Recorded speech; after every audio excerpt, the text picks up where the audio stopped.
I'm Anne Riddell. Food, it nourishes us, sustains us. We think about it every day, but the way we think about food is changing. More and more people are choosing food that's grown locally without pesticides, food that is fresh and seasonal. During the next half hour, we'll separate the wheat from the chaff when it comes to the latest food trends, from farm to table to community-supported agriculture. The reasons people are changing what they eat are a lot more complex than their meals just tasting better. It's a food revolution. Step inside Northeast Kingdom, a farm-to-table restaurant in Bushwick, Brooklyn, and you'll be greeted by tantalizing meals made with fresh ingredients. Just don't ask for a slice of tomato on your burger during the winter. I don't understand why you'd want a tomato in February because they're terrible. So no tomato on your burger? No. Not in February? Never. Executive Chef Kevin Adey is committed to a seasonal menu using local products from local farmers, including his meat. He feels strongly about minimizing waste and sustainable agriculture.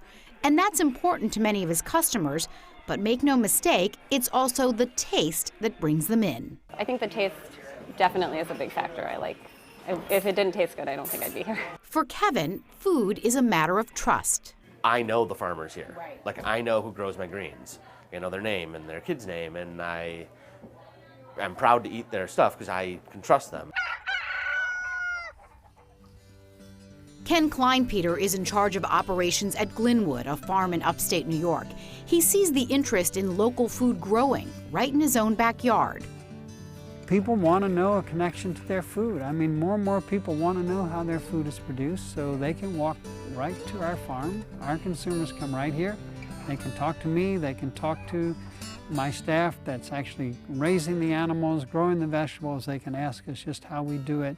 Research from the USDA quantifies the trend. Over a 10-year period, the number of U.S. farms selling directly to consumers through farmers markets, roadside stands, and pick-your-own operations grew by more than 100%. From Ken's perspective, that's not just good for business, it's good for his community. We can't forget that agriculture is an economic activity as well.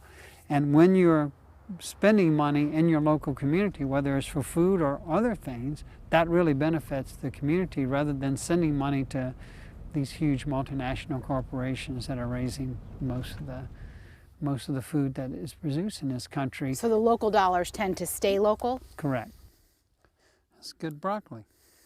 Is it more expensive to produce food the way that you do, and is it more expensive to buy it? Of course it is. It is more expensive. It is more expensive. It is much more labor intensive. Ken points out the concept of cost is complicated when it comes to food production because of other factors like the expense to the environment, the expense to our health, and of course quality and taste.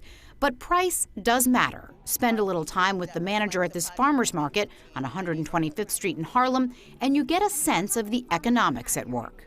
Cost is sometimes an issue. A lot of people are still unaware that they can use their EBT, their food stamps, here at the market. Most people in a lot of neighborhoods understand the value of eating fresh, local foods. Even just fresh foods, that you want your fresh food to have a certain quality, that you want to eat fresh foods. It's slowly trickling down here in Harlem. The awareness is growing, but it is taking a little bit more time. There's a lot of work to do. We need, to educate people. There's more that we can do. Still, the stands here bustle on a weekday afternoon, with consumers clearly choosing to go local. Well, I come to the farmer's market because it's fresher. They picks it fresh and it's nice and fresh. Inside the supermarket, it's not all that fresh. These are fresher. The interest in local fare seems to be much more than a fad, crossing income and geographic lines. But can smaller farms feed a growing and hungry population? It's a question Ken Kleinpeter is ready to tackle. I don't need to feed the world. I need to feed my community. And I think then the next farmer and the next farmer and the next farmer feeds their community. That's my answer to that.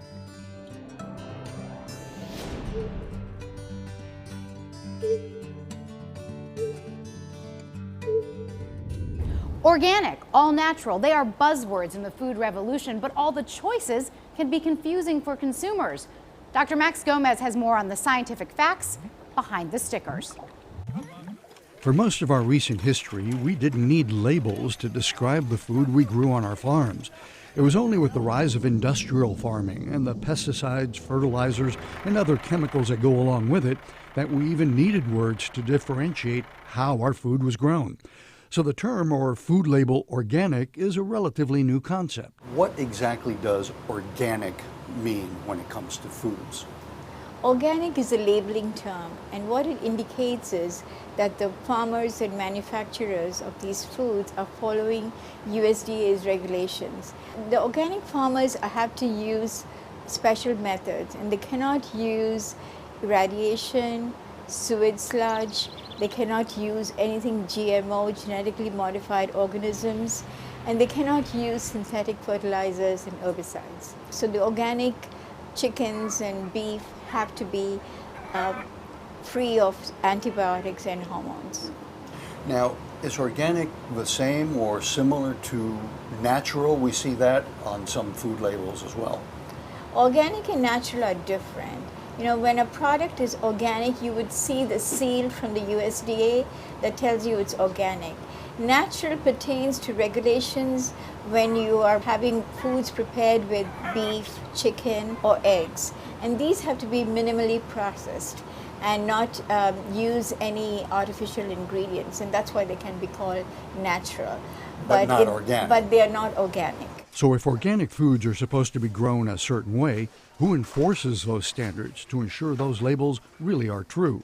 The National Organic Program has been set up by the USDA, and they have very good regulations. And if the product is labeled organic, you actually have to put the name of the certifying agent on the label.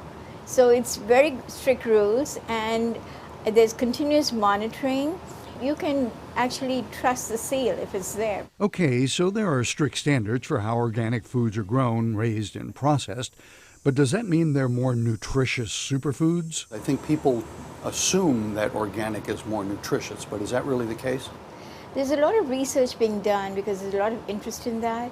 And so far they've found that conventional foods and organic foods nutritionally are compatible. They're about the same. They are about the same. They're about the same. So if conventionally raised foods and organic foods are roughly equivalent nutritionally, why pay that premium for organics? It's partly what they don't have. In organic foods, there's an added dimension. They are free of synthetic herbicides, pesticides, insecticides. Healthier food raised sustainably and supporting our local economy. Sounds like a better way to eat all around. For CUNY TV, I'm Dr. Max Gomez. Have you ever heard of a CSA? No? Well, CSA stands for Community Supported Agriculture. It's a food system that connects local farmers to consumers, with nothing and no one standing between the farm and the plate. Here's Tina Beth Pina.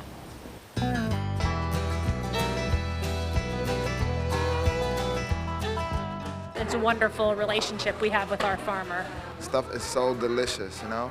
Tomatoes have a whole different taste, carrots, you know, I mean, everything you get, you know, apples and peaches, and these things are just, it cannot compare. These people are praising their local CSA, which brings regional farmers and their harvest directly into their neighborhoods, a situation that's beneficial to both the consumer and the grower.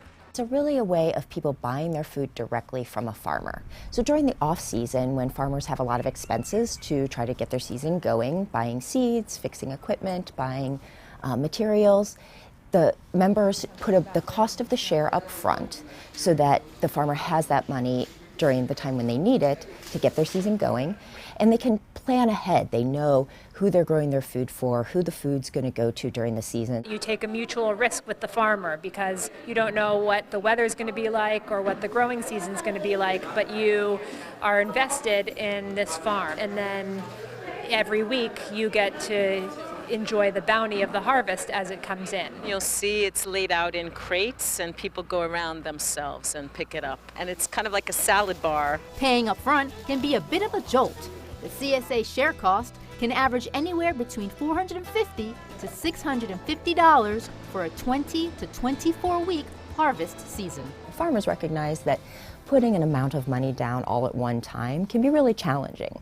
So our farmers and the organizers here in the city and Just Food helps people to figure out how to add a little bit of flexibility to that. So extending payments over time, having things like sliding scale pricing, so some people pay a little more, so other people can pay a little bit less. Although New York City CSAs are usually focused on vegetables, there are also fruit, dairy, fish, and meat CSAs. Because our farmers are all very diversified growers, they want to make sure that people are getting lots of variety over the season. So inevitably, one week you're going to get something that you probably haven't tried before. I've never really cooked with daikon before, and then we started to get this in, and now I'm sauteing it, and I'm learning how to make, be a little bit more familiar with unfamiliar greens. CSAs are very important because they're tending to agriculture, and that's very important for our development as a human race. It's a beautiful thing, that relationship between the city and the farmer. The amount of food that actually comes in CSA farm shares ranges from 7 to 8 items to 10 to 12 items per week. And depending on the size of your family, you can purchase full or half shares on a weekly or bi-weekly basis. We purchased a full share, and we told our best friends that also live in our block whether or not if they want to go half on it. Every Tuesday, I come and pick up my full share, and we divide it for our neighbors, and we also make dinner using whatever it is that we get. So it's kind of like a Tuesday tradition now.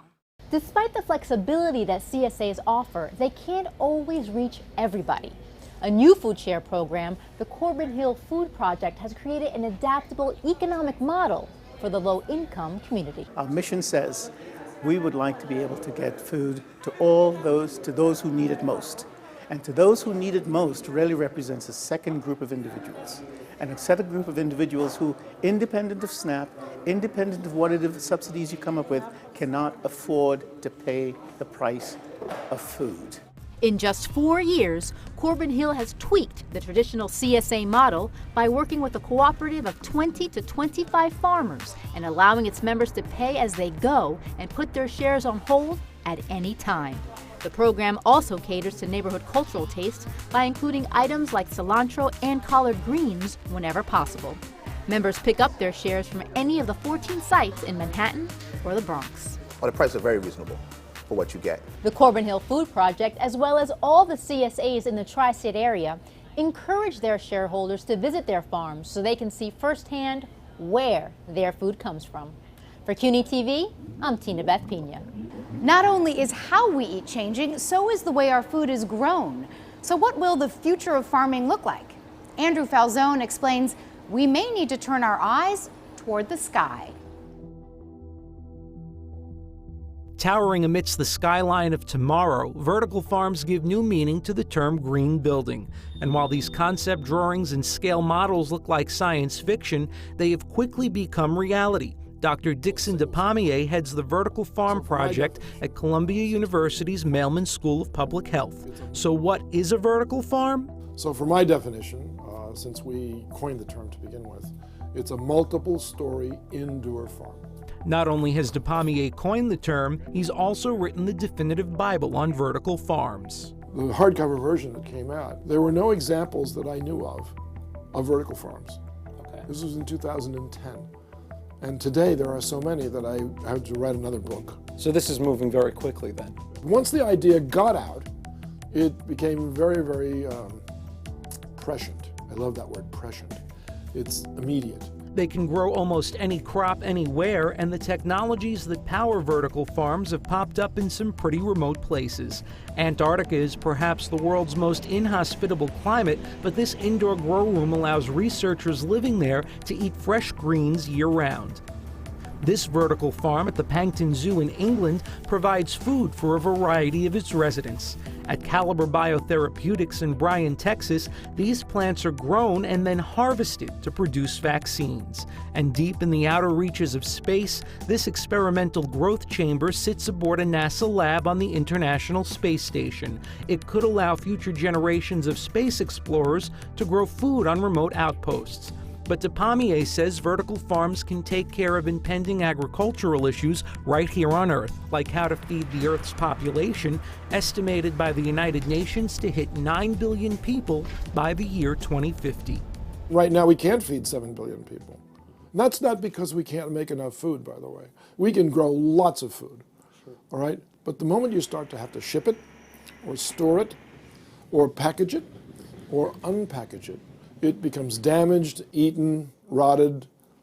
There are lots of problems. This was a hybrid that we actually bred ourselves. In his research loft at Boswick Farms in Bushwick, Brooklyn, Lee Mandel has mastered a technology that makes vertical farming a reality. It's a centuries-old technique of growing plants, but leaves out one key component. Without soil, things become a lot easier, especially in an indoor environment.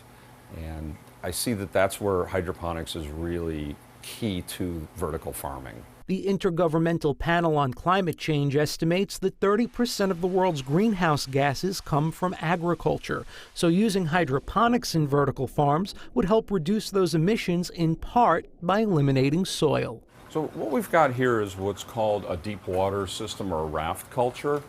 And we've got plants that are growing directly in water. And you can see the roots just come right out and go right into a whole bed of water. Vertical farms would also help reduce land and water usage. According to the UN, 40% of the Earth's land and 70% of its fresh water are used by traditional farming methods. A Canadian company called Alteris has developed a vertical farming system it calls Verticrop. The technology is used to power its vertical farm in the heart of downtown Vancouver called Local Garden. In a test using lettuce, the Verticrop system required 87% less land and 98% less water than conventional farming techniques, something Lee Mandel says he's found in Brooklyn as well. You can give the plants exactly what they need and get very efficient growing. And crop cultivation happens in a time and place where you least expect it. This is a grow room in full swing in the Midwest, in the middle of winter. We could grow in water, we could grow with no chemicals, no pesticides, so we could grow with nutrients from fish. Now, can we sell that? That's the question Yolanta Harda is trying to answer at Farmed Here. Her company took over this 90,000 square foot warehouse in the Chicago suburbs, which sat vacant for 5 years. It's the largest USDA certified organic vertical farm in the U.S. Its produce is available at local and national grocery stores located in the Chicago area, but it's capable of serving up more than just greens. So basically we're using them to fertilize our plants, to naturally fertilize our plants. Mark Gonzalez is a master grower at Farmed Here, which decided to skip hydroponics and uses a similar system called aquaponics. It incorporates 8 to 1,200 tilapia, which are raised in tanks about 3 stories high. The fish and plants feed, fertilize, and filter each other in what scientists call a closed-loop ecosystem.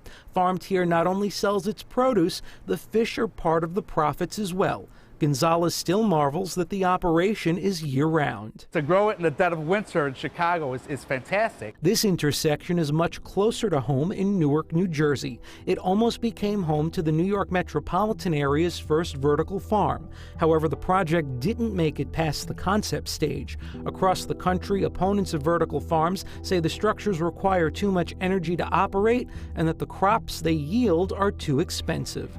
Those in favor say increased energy efficiencies from the next generation of high-tech LED lights will reduce costs and boost profits. I have little patience or tolerance for anybody who criticizes an idea based on expense, because every new idea is expensive.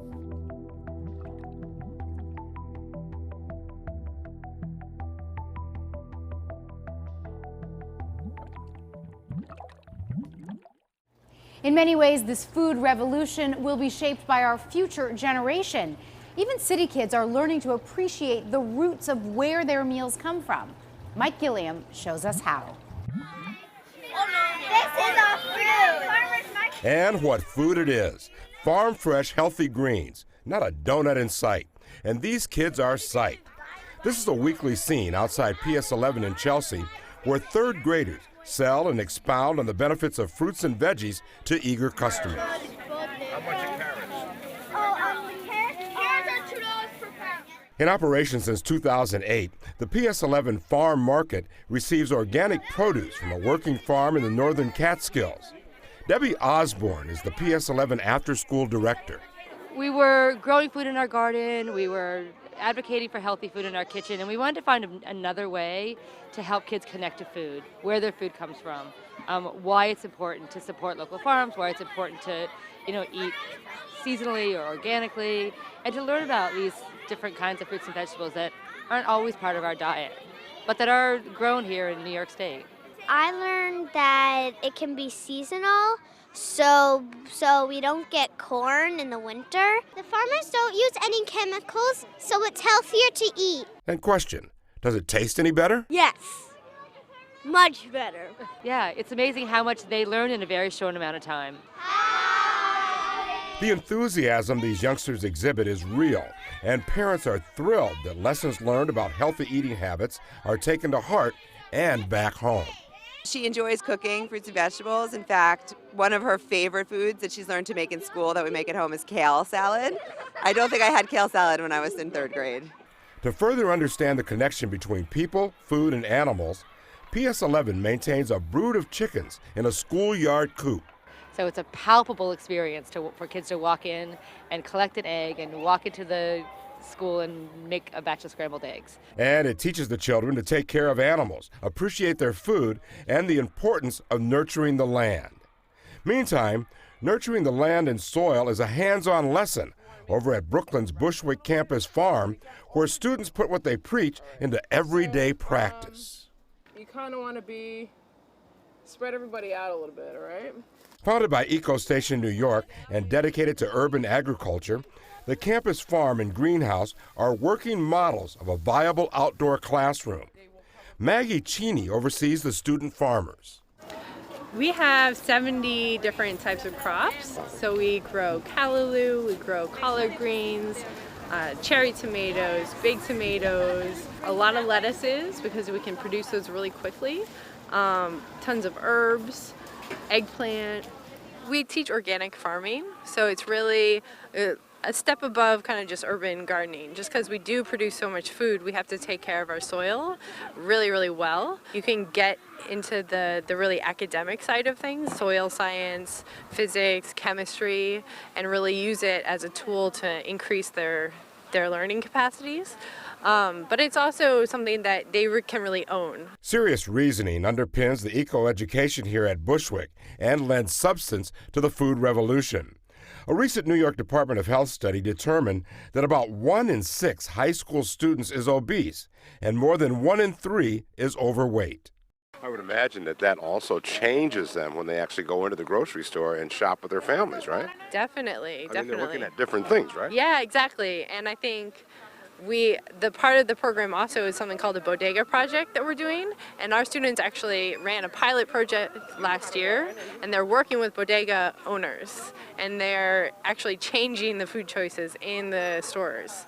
The lesson plan of the Bushwick Campus Farm stresses the complexities of growing your own food. Composting is like one of the things that we do is it helps the environment a lot. It helps create fertile soil and that we can use for our topsoils, and what it does is that it breaks down foods like vegetables, fruits, all like your kitchen scraps except for meat. I come down here every Thursday and I help them pick out like certain vegetables. Like just last week, I picked up like collard greens and I brought it home and I made it for my family. It was fun.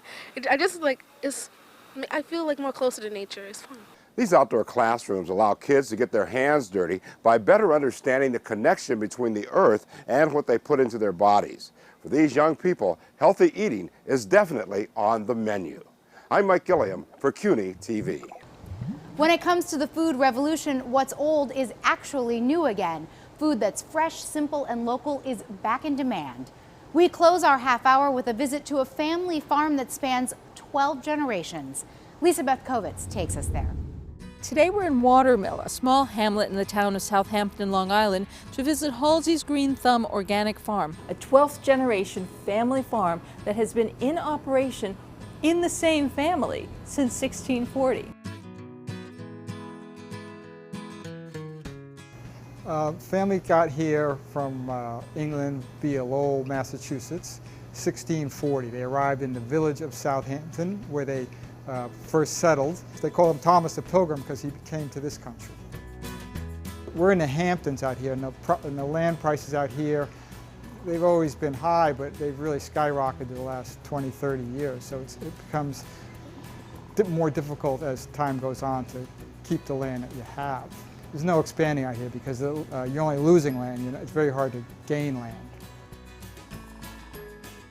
My dad was a potato farmer. He tried several other different crops, and then in the mid-60s, about 1963, they started the farm stand. By the time we got to about college age, we decided if we were going to continue the farm, we wanted to be organic. So it's 1976, we actually started the first moving the farm to organic. By the mid-80s, we thought that organic was going to work, so then we decided to go through the paperwork to actually become certified. So by 1990, we became certified organic.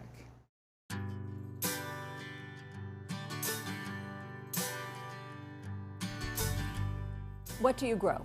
We have over 350 varieties of crops that we raise. We have about 50 varieties of just tomatoes that we raise. We have maybe a dozen types of different beans that we raise. We have purple radishes and red radishes. We have golden beets right here, celery root, celeriac, the rainbow Swiss chard, Savoy cabbage, different types of oriental greens. This is a mi-queen choy. This is an oriental green, tatsoi, kales and collards. So we slowly just expanded what we were doing, and we were very fortunate that the people were receptive to it. When you say that they're getting fresh picked vegetables, yeah, they're getting fresh picked. Pretty much picked the day before they get it. Did you always see yourself as a farmer? I was raised on the farm, and I went to school. I studied history at the University of Bridgeport in Connecticut. And when the Back to the Land movement and the whole humanistic movement of the 70s was coming in, I decided, well, that is really what I wanted to do. Was that organic thing exciting for you? Was it? Still is. 30 years later. I mean, the beauty of growing, one, you're doing it organic, so you feel good about what you're growing, and by growing a variety of things, you're never bored. You're always learning and learning as you go. Fine-tuning what you're doing and say, well, okay, the weather's this way, I might do something a little different next year. We're still, after 40 years, we're still, fine-tuning what you're doing. That's life. We hope you've enjoyed our half hour. I'm Anne Riddell for CUNY TV. Thanks for joining our Food Revolution.